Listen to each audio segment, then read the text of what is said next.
Hoy, en Renovando tu Mente, el amor se describe en el Nuevo Testamento como un don y como un fruto. Y cuando el don del amor se compara o contrasta con los otros dones del Espíritu, este se ve como el que tiene preeminencia. De modo que el amor es el don supremo del Espíritu.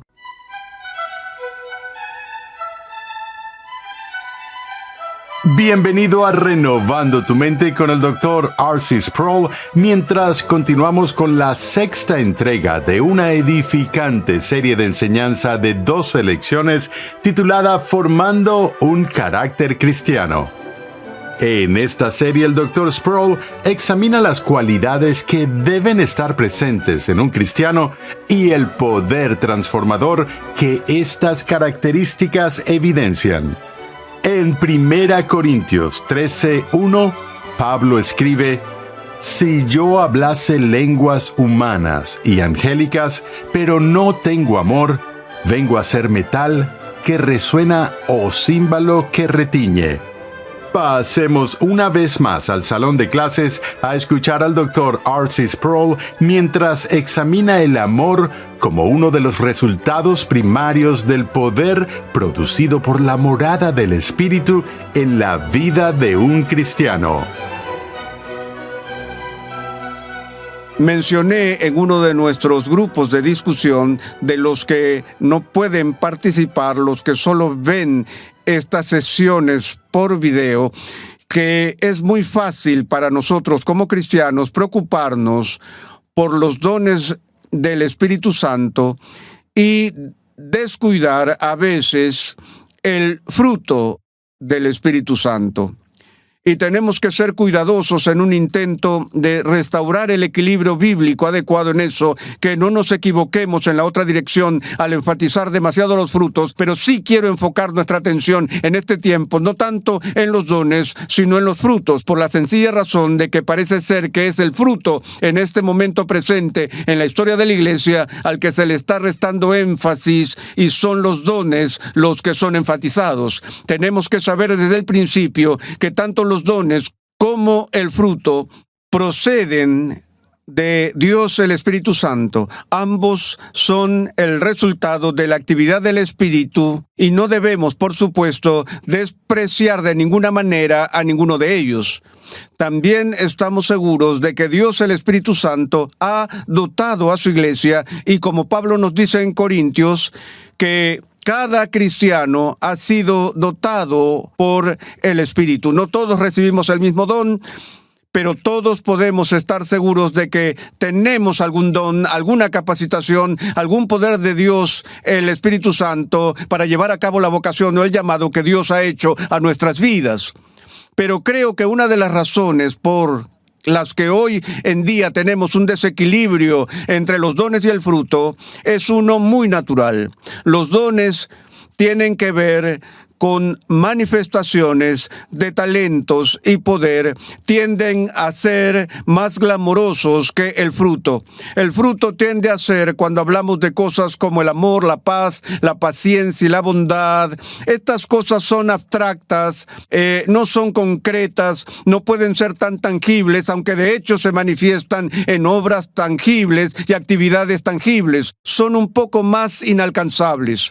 Es como dijo un teólogo, que el estudio de la obra del Espíritu Santo es uno de los más difíciles de todos los esfuerzos de la teología, porque el Espíritu Santo no ha dejado huella.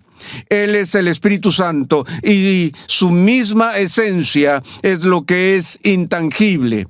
Entonces, somos atraídos de forma más natural a ver y observar el desempeño de los dones y talentos en detrimento del fruto. Y como les he dicho, no quisiera confundirlos indicando que los dones no son importantes y que el fruto es lo más importante. Eso sería una distorsión, pero sí hay un énfasis que se puede detectar en la Escritura. Me parecería que el énfasis recae en el desarrollo del fruto del Espíritu por la sencilla razón de que es posible que los dones extraordinarios de Dios, el Espíritu Santo, sean vistos incluso en los incrédulos. No hay ninguna pista en el Nuevo Testamento de que cuando Jesús dispensó el poder de hacer milagros a sus discípulos, Judas, por ejemplo, fue excluido de ese grupo. Sabemos que básicamente Balaam en el Antiguo Testamento es censurado por Dios y no es representado como una persona devota y creyente. Sin embargo, Dios, por un momento en la historia, por un propósito particular y por un tiempo particular, dotó a aquel que ni siquiera era creyente de un don extraordinario para manifestarse. Ahora, no creo que eso sea algo común. Creo que normalmente es el caso de que los dones del Espíritu se derraman sobre los creyentes, pero no es garantía. Si uno tiene estos dones, como vemos en las declaraciones de apertura de la enseñanza clásica sobre el don principal o el fruto primario del Espíritu, que es el amor, que leemos en 1 Corintios 13, esta es una declaración muy fuerte del apóstol. Recuerda que cuando Pablo nos da esta lección sobre el amor, en 1 Corintios 13, ese capítulo 13 no es una unidad independiente de las Escrituras, sino que es parte de un discurso más amplio sobre qué, no sobre el fruto del Espíritu, sino sobre el carismata. Pablo introduce esta sección diciendo: amados, no quiero que sean ignorantes sobre los dones espirituales. Y mientras enseña de los dones, está diciendo que la manifestación de los dones, aparte de la presencia del amor, viene a ser nada. De modo que la sine qua non de la vida cristiana, lo más fundamental, lo más primordial, es la presencia del amor en el corazón. Ahora, un par de cosas que quiero decir sobre eso para analizar esto con un poco más de profundidad. El amor se describe en el Nuevo Testamento como un don y como un fruto. Y cuando el don del amor se compara o contrasta con los otros dones del Espíritu, este se ve como el que tiene preeminencia. De modo que el amor es el don supremo del Espíritu. Como dice el apóstol aquí, deseen ardientemente los dones espirituales, y el mayor de ellos, ¿cuál es? El amor. Y cuando vemos lo planteado en Gálatas sobre el fruto del Espíritu, ¿cuál viene primero en el orden en que son expuestos? El amor. Es al amor a lo que Jesús señala como la suma de la ley, el núcleo de la obediencia, el punto más fundamental del crecimiento y acción cristianos. Ahora, yo sé que todos los que han sido cristianos por 6 meses han escuchado al menos un sermón sobre los diferentes tipos de amor de los que habla el Nuevo Testamento. Las 3 palabras griegas, fileo, que generalmente se refiere al amor fraternal, la camaradería, el compañerismo, ese tipo de cosas. Eros, que a veces tiene un énfasis en el amor romántico o el amor erótico, que es como pasa al idioma español. Y luego ese tipo especial de amor que viene a través de la palabra griega ágape. Estamos hablando de ágape. Eso es lo que Pablo está discutiendo aquí en 1 Corintios 13, y que es el punto central de los dones y del fruto del Espíritu más adelante. Antes de entrar en esa exposición de la naturaleza del amor, permítanme decir una cosa más sobre la relación entre los dones y los frutos. Sabemos que en 1910 la tasa de divorcios en los Estados Unidos de América era 10%, en 1948 era 25%, y en los últimos 30 años casi se ha duplicado. Así que hay un cambio medible en todo el proceso del matrimonio y todo lo demás. ¿A qué se debe? Bueno, hay muchos factores y no quiero entrar en análisis, pero el factor que sin duda contribuye es el ejemplo que se da en nuestra cultura por parte de personas que son enaltecidas como ídolos o modelos.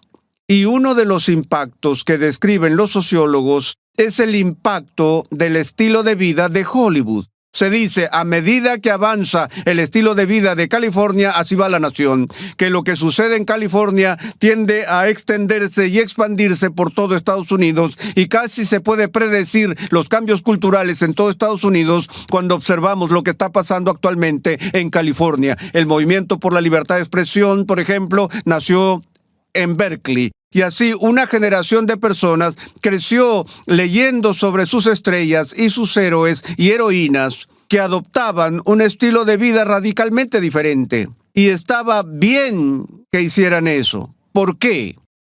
Porque un principio muy sutil se estaba asentando en la tierra, y el principio es este, y no voy a analizarlo, que el desempeño excusa la inmoralidad. Si alguien es un fantástico jugador de fútbol o un gran actor o actriz, entonces está bien lo que haga en su vida privada, porque lo que realmente nos importa es la manifestación de sus dones y talentos.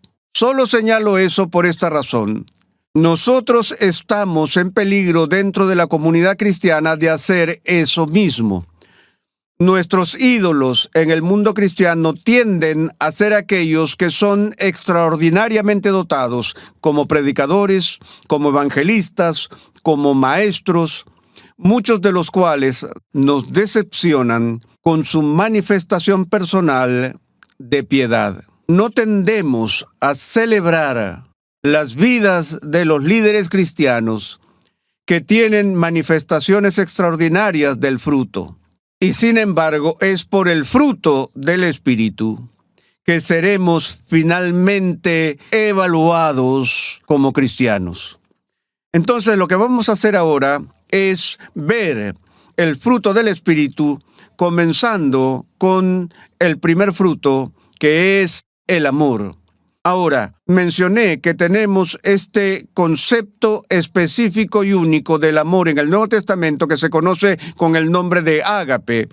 Y en primer lugar, quiero decir que el amor se describe en el Nuevo Testamento no solo como un sentimiento, es decir, ágape, ni siquiera solo como una actividad. El amor bíblico, ágape, se define mucho más a menudo en términos activos que en términos pasivos, lo que lo diferencia de inmediato de cómo se habla del amor en nuestra cultura secular. En nuestra cultura secular el amor es algo pasivo, algo que nos pasa, boom, boom, late en nuestro corazón. No puedo decidir amar o no puedo prender y apagar el amor con un botón. Pero el amor bíblico, el ágape, incluye actividad, incluye sentimientos y todo eso. Pero en primera instancia es un poder y una posesión que está reservada para la persona regenerada. Lo que estoy diciendo, y no quiero sonar muy radical, pero lo que digo sobre esto es que si pudiéramos hacer una perfecta autopsia o un perfecto análisis de la composición y hechura real del ser de un cristiano y del ser de un no cristiano, nosotros con nuestro bisturí, si finalmente está afilado lo suficiente, deberíamos ser capaces, si pudiera penetrar en lo invisible y en lo intangible, deberíamos ser capaces de encontrar ontológicamente, si se quiere, composicionalmente dentro de la estructura del ser de un cristiano, una realidad llamada ágape que simplemente no está presente en el no creyente.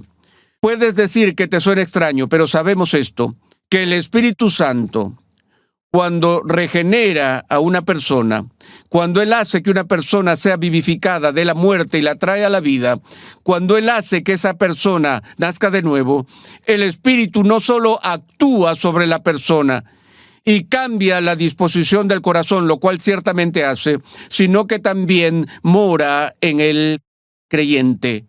Cuando el Espíritu de Dios, si puedo decirlo de manera muy simple, comienza a entrar realmente dentro de ti, con su presencia, trae el ágape. Si no tienes el Espíritu Santo que mora en ti, no tienes ágape. Si tienes el Espíritu Santo que mora en ti, tienes ágape. Jonathan Edwards lo ha dicho de esta manera: el Espíritu de Dios es un espíritu de amor. Y cuando Él primero entra en el alma, el amor también entra allí. Como ves, el amor es un regalo. es un poder, es una presencia. Y es ese poder fundacional que es la buena tierra, por así decirlo, en la que el resto del fruto del Espíritu se nutre, se alimenta y se cultiva. Voy a usar un término técnico por un segundo, no quiero asustarlos con eso, pero es uno que deben saber, que la morada del Espíritu Santo en ágape es lo que llamamos técnicamente un habitus, H-A-B-I-T-U-S. El amor es un habitus. Yo uso la palabra técnica deliberadamente porque por lo general no se sabe en la iglesia popular cuán crucial es ese pequeño término latino habitus para la historia de la controversia en la cristiandad.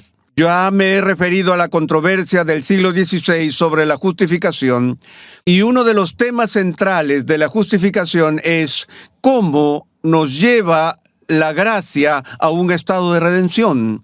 ¿Cómo entendemos la obra de la gracia de Dios en la justificación? La Iglesia Católica Romana ha enseñado tradicional y clásicamente, y sigue enseñando, que la gracia justificadora se produce a través de la infusión, un derramamiento de gracia salvadora en el corazón, y es esa gracia justificadora la que da el poder para que una persona llegue a ser lo suficientemente justa como para merecer la justificación.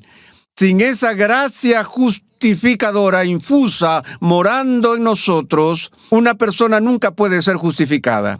Pero esa gracia que mora en nosotros debe ser aceptada y cooperada hasta el punto de que lleguemos a un lugar de justicia, y entonces sobre la base de esa verdadera justicia se nos declara justos. Ahora, no quiero confundirlos, pero fue en ese momento que surgió el debate vital. Lo que los reformadores protestantes decían es que la gracia justificadora no es una gracia infusa, es una gracia imputada. Y toda la controversia depende de estas dos palabras, infusa versus imputada. Ahora, si estudias tu teología, te darás cuenta de que lo que los reformadores estaban diciendo es que el mérito de Cristo no se derrama en mí, haciéndome justo y que luego se me declara justo, sino que se carga a mi cuenta, se me imputa, se transfiere desde la perspectiva de Dios a mi cuenta. Tan grande fue la protesta protestante contra la gracia infusa que muchos protestantes hoy han cometido el error de suponer que cuando somos justificados no hay infusión. Pero el protestantismo clásico sostiene con la Biblia y con la Iglesia Católica Romana que en la regeneración sí hay una infusión. Es la infusión de amor en el alma. La morada del Espíritu Santo se convierte en un habitus. Y esa palabra no significa hábito en el sentido de esos patrones repetidos de comportamiento que nos cuesta romper, sino que la palabra hábitos tiene que ver con el concepto de habitación. Habita dentro de nosotros en poder. Ahora, lo que estoy diciendo es esto: o lo tienes o no lo tienes. Y esto te lleva de vuelta a nuestra última consideración en nuestra última sesión sobre la seguridad de salvación. Si eres verdaderamente salvo, tienes el ágape obrando en tu vida. Tienes la presencia y el poder del Espíritu Santo morando en ti. Tienes lo necesario para que nazca fruto en tu caminar cristiano. Puedes contar con eso, porque el amor de Dios ha sido derramado en tu corazón por el Espíritu Santo. Ahora, hay algo capcioso aquí.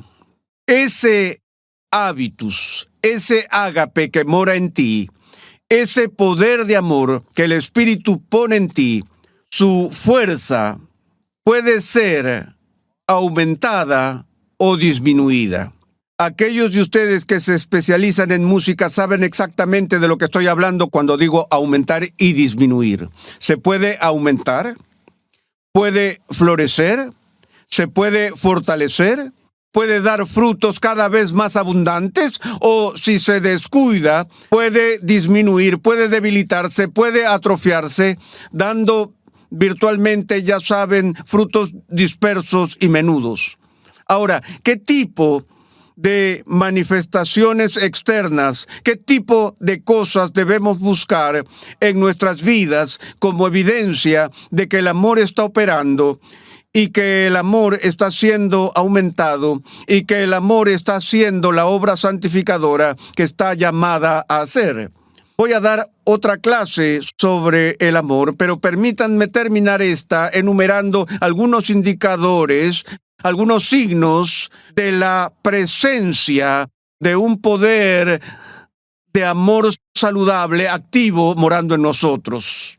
En primer lugar, lo que hace el amor es que nos dispone, cambia la inclinación de nuestros corazones en la dirección de honrar a Dios. Vivifica un deseo en nuestros corazones para la adoración. ¿Disfrutas de la adoración de Dios en oración? ¿O tu vida de oración es simplemente peticiones y solicitudes interminables? Una de las señales de una santificación creciente es un énfasis creciente en la adoración en nuestras oraciones, porque el amor nos dispone al deseo de honrar a Dios, de ser cautivados por su majestad, de gozar de su adoración, lo cual no es natural a nosotros. En una palabra, queridos amigos, lo que hace el amor es movernos y nos mueve y nos inclina a la adoración. Creo que si hay alguna crisis en el cristianismo evangélico hoy en día, es en el punto de la adoración. La gente tiene grandes dificultades para adorar. Parte de ello tiene sus raíces en la ignorancia. ¿Cómo puedes adorar lo que no conoces? A menos que entendamos y hayamos predicado claramente ante nosotros el carácter de Dios, en su grandeza, en su majestad, en su honorabilidad, porque estaríamos dispuestos a honrarlo. Pero el amor nos empuja, nos mueve, nos inclina a un creciente aprecio por la adoración. No creo que tengamos tiempo para repasar todo esto, pero mencionaré algunos y veremos el resto en nuestra próxima clase. La segunda cosa es que el amor da crédito a la palabra de Dios. El amor no opera con un espíritu de sospecha con respecto a la confiabilidad y veracidad de la palabra de Dios. Como dijeron los padres, cuando amamos a las personas, somos más propensos a confiar en sus palabras, incluso en el mundo natural. Sin ser ingenuo, todavía quiero creer en aquellos a quienes amo. Hay un espíritu de crítica en la iglesia sobre las escrituras, algunas de las cuales nacen de una perplejidad genuina y problemas académicos reales. Pero hay una mentalidad presente que parece disfrutar y deleitarse encontrando problemas en las escrituras y en cierto sentido neutralizando la autoridad de la palabra de Dios. Eso no es una manifestación del ágape. Mencionaré una más antes de que terminemos, y es que el amor en el corazón reconoce el derecho de Dios a gobernar. Y no simplemente a gobernar el universo en su providencia, sino a gobernarme a mí. Por lo tanto, derrite la arrogancia que es parte de nuestra naturaleza caída y reconoce sin quejarse y de hecho se deleita en la autoridad de Dios.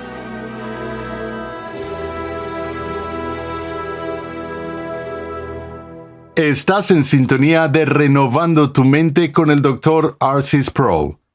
Recuerda que en nuestra página web renovandotumente.org puedes solicitar de manera gratuita la guía de estudio de esta serie. La serie de mini libros de preguntas cruciales del Dr. R.C. Sproul ofrece respuestas claras a las preguntas más comunes y difíciles sobre la fe cristiana. Escoge entre una variedad de títulos que comunican verdades bíblicas fundamentales en el lenguaje cotidiano. Con capítulos breves y fáciles de leer, estos minilibros son un excelente recurso para evangelizar, discipular y estudiar a nivel personal o en grupos pequeños. Adquiérelos hoy mismo en tu librería cristiana favorita o para más información visita la página web preguntascruciales.com. En el siguiente episodio de Renovando tu Mente, R.C. Sproul expone sobre el amor puesto en práctica. Dios llama a su pueblo a ser transformado por la renovación de su mente. Es por esta razón que transmitimos una enseñanza que expone las glorias de Dios reveladas en la Biblia en el contexto de la cultura, la filosofía, la apologética, la ética y la historia de la Iglesia. Renovando tu Mente es una producción de los Ministerios Ligonier, la confraternidad de enseñanza fundada por el Dr. R.C. Sproul. Nuestra misión, pasión y propósito es ayudar a las personas a crecer en su conocimiento de Dios y su santidad. Nuestra programación es posible gracias al generoso apoyo en oración y financiero de cristianos alrededor del mundo. Para hacer tu donación, por favor, visita nuestra página web renovandotumente.org. Suscríbete a nuestro canal en YouTube Ministerios Ligonier y disfruta de todo el material de enseñanza que estamos produciendo completamente gratis y en español. Te invitamos a escuchar nuestro siguiente episodio y a unirte a nuestra gran comunidad virtual en las redes sociales.